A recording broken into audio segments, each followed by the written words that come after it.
everybody, welcome back to my channel. If you're new here, welcome. My name is Vanessa and today I'm going to be showing you guys how I make my gluten-free chocolate chip cookies. Now, we need to talk. Okay, I've been baking for a very long time. I used to help my grandma bake in the kitchen when I was a kid. I started baking when I was healthy and I made, healthy food, cookies, taste good. And I've been vegan before and I've made those cookies. These are all a walk in the park. Now, gluten-free baking traumatized me cookie-wise. Like, cookies are the hardest thing to freaking make. I will show you guys clips and I'll insert here and here and here and here. I've tried, this video has honestly been in the works for like a month because everything I tried, everything just failed. Either they came out too puffy or they came out even bigger than that and they, oh my God, no joke, I need therapy. Like, I was brutally bullied by gluten-free cookies. Oh my God. This was the hardest video. I swear, I literally tried so much. Like, I even started just going crazy. Like, I started getting other like recipes and other cookbooks and videos, and I'm watching people like, how did they do this? Because it's not working for me. It's not. And I would try what they tried, and then I, of course, like I've said in many other videos, gluten-free baking is a whole other animal. But like, if you don't have the right flour, which I didn't, and then this is how it turned out, or this is the flavor it had. I have been victimized by Regina gluten-free flour. I swear. But we got it. Okay, we got it. Everything's good. We're good. Everything is good. Honestly, when I finally got this video done, it was Christmas Day. Yes, like I was determined to get these cookies right. And the last day, like I said, I was filming this video for a very long time. Yeah, the very last day was Christmas Day. So, just saying, when you watch these clips, just know it is Christmas Day and I am stressed the hell out. But we got it. We're good. We're good. These are perfect. I would not post it if it wasn't. So, yes, if you guys would like to see how I make my gluten-free chocolate chip cookies, that I'm, tired and just worn out, and then go ahead and keep on watching. Well, now that we're done having a total meltdown, we are going to cream together 2 sticks of softened butter, and then we're going to do, now this part I tested in multiple different directions. That's completely up to you. I did about 2/3 of sugar only because I am not too big into sweet stuff, and sometimes I like a cookie that isn't too sweet because there's a lot of chocolate chips into this. So that's up to you guys. You guys can do a 1/2 cup of sugar, you guys can do 3/4 of sugar, you guys can do a cup of sugar. It depends on how sweet you want them. I don't like them that sweet, so that's what I did. So that's completely up to you. Feel free to, have fun and just do whatever.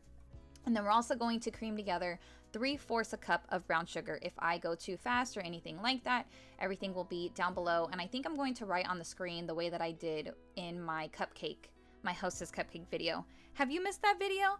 I will link it right here somewhere or down below for you guys. I have a full playlist of all the gluten-free funs and goods. But yes, basically we're gonna cream this together and then we're gonna crack in 2 eggs?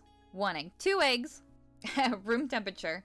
And then we're just going to kind of just mix. And like I said, anything that I don't get to in these videos, I'm trying to go slower this time, but because of that, I feel like I ramble. So I'm sorry. But basically to the rest of the wet mixture, because I'm going to call this the wet mixture, we're going to add in some vanilla extract and then make sure that you kind of push down the sides, because you start to see how it's collecting kind of all weird on the sides. We don't want that. So there's a few times where I turn it off and then, I kind of push down the sides a little bit, roll it again. And I want to say that I did it at medium heat. If you don't have a stand mixer, you guys can use a hand mixer. Our hand mixer sucks. Like, no joke, freaking sucks. But, I mean, it is what it is. And then basically, we're also going to add 2 cups of flour to this once it is all mixed up together. Now, when I was doing this at first, I was adding it in kind of like really slow, the flour. And to be honest, it doesn't need to be added in slow. Just like, because I was only doing like a half cup at a time. Just throw the whole thing in. Honestly, it works out so much better. So I would say just do that. And then also make sure, I want to say right here, I'm adding in salt. So just make sure that you add in salt. We did about a half a teaspoon, and then a teaspoon of baking powder. Nope. Yes. A teaspoon of baking powder and a teaspoon of baking soda. See, this is why when I record, I do not say the measurements, or I try not to, because it can get confusing. I have like a paper that's written down, and it you know, it's all over the place. But basically, we're going to mix all this together. Now, I've tried it multiple ways. This is the best way. I seriously have done different measurements, different, you know, amounts of butter, different amounts of flour, different flours, and yeah, this was the best way. Everything else was just, I mean, I don't even know. I'm sorry if you can hear clicking in the background. My dog is, every time I record, she always comes a clicking. But yeah, I don't know what it is about all of this cookie mess, but like for some reason it literally was all over the place. They came out like perfectly round, but then like, I don't know, they would come out gummy or gooey. And do not add xanthan gum to this if your flour has xanthan gum. I meant to say that earlier. If your flour has any type of xanthan gum, do not add it, because I think that was a big mistake that I was making, because I was adding xanthan gum, and the flour that I use, which I've showed in a few other videos, but it's one that I get from Smart and Final, and it's a great flour to bake with. But because there's already a lot of xanthan gum in it, and then I added more xanthan gum, it got even gooier, because xanthan is like a binder. So do not add any xanthan gum if your flour has xanthan gum. That's one takeaway from this whole thing. And just make sure when you're going through, you're just pushing everything kind of down, making sure that all the flour is getting incorporated well. Like I said, don't really worry about over mixing. Gluten-free, for some reason forgiving with that, but just make sure that everything is well combined. And then once that is done, then we are going to add in the chocolate chips. I have showed you guys different chocolate chips. You guys can do dairy-free. You guys can do whichever ones are more comfortable for you, but for gluten-free, and I want to make sure that everything I put in my videos, it is labeled gluten-free. These are what I use. But you guys don't have to use these. It's just they are certified gluten-free on the back. And I just added a whole bunch, and then I think that was all I had left over, because like I said, I was seriously trying this so many different times. But I just make sure that everything is well incorporated. I just kind of push things down because certain parts weren't mixing together right, and I want to make sure every cookie has a good amount of chocolate chips in it. And then just do a little quick mix, and then everything is well combined. Now, another tip. For some reason, gluten-free baking cookies, I'll say, it like triples in size. So when you go to get out a baking sheet and a cookie, well, I did a cookie thing, ice cream scoop, not cookie, ice cream scoop. Get a small one, because like I said, they triple in size. So I'll explain it here in a second. But basically what I'm going to do right now is I'm going to push everything down, clean everything up, and then I'm going to put this in the fridge for about an hour. The longer, the better. So if you can go overnight, or 12 hours or a couple of hours before you bake, that's ideal, but at least an hour. They work better. It kind of gives everything like a chance to set and just be and do and stuff like that. But basically we're going to cover with saran wrap, and we're going to put in the fridge for about an hour. Like I said, the longer, the better.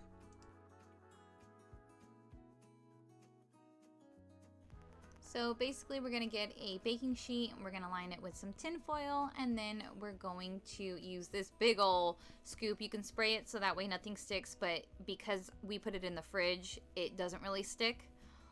But this is what I mean. Now you're going to see these things triple in size, because I didn't realize that it was going to do it. So I just did a normal scoop, flattened it out, normal cookie, right? Well, Like I said, they triple in size. So when I say do like, you know, one of those small cookie scoops? Yeah, that is what I mean. And you see how far away I'm putting them next to each other? That was too close because they started to bake into each other. It was, I feel like no matter what I did, it was seriously, these are like Murphy's Law. Like everything that could go wrong did. But you will see, because I end up putting this back in the fridge to let it harden back up a little bit, and then I do a second batch. And I actually had ran out of the mixture, and I only had a tiny bit, like literally a tiny bit. Like I said, you guys are gonna see it in like 2 seconds here. But I literally had a tiny, tiny, tiny bit. And that came out like a normal cookie. Just, okay, go ahead and watch. You'll see what I'm talking about. I'm gonna do a second round, second batch. And you'll see at the very, very end, the tiniest little bit that I had used.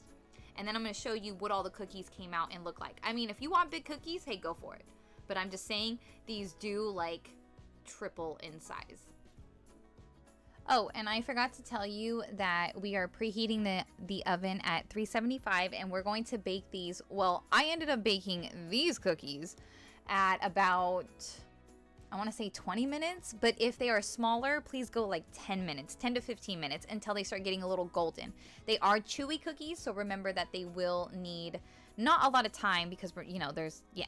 But look at right here. You see this little guy? This little tiny guy right there. That is the perfect size cookie. That's how much. You're gonna see in a second because I'm gonna show you guys all the difference between the cookies. But they, like I said, they tripled in size. I mean, if you want a big cookie, like I said, hey, go for it. Perfect. But yes, that tiny little guy at the end, that is what we're going for. 375.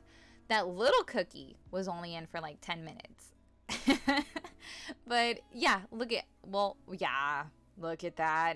Oh my, look at, that's the tiny little cookie on the end.